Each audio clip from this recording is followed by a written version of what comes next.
Dengue প্রতিরোধ এবং জলাবদ্ধতা নিরসনে খাল পুনরুদ্ধার এবং খনন কার্যক্রম জোরদার করার ঘোষণা দিয়েছেন ঢাকা উত্তর সিটি কর্পোরেশনের প্রশাসক শফিকুল ইসলাম খান।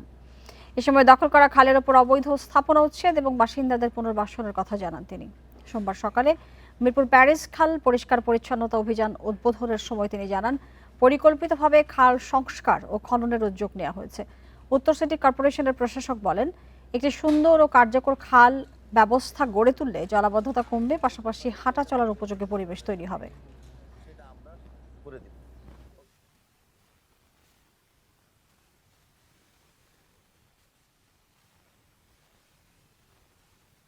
জনগণের যতগুলো সমস্যা আছে আমরা আমাদের সাধ্যের মধ্যে থেকে আমরা সেটা করব। যেখানে যেখানে সমস্যাগুলো আছে সেই সমস্যাগুলো আমরা ফাইন্ড আউট করে আমরা সেই কাজগুলো করব।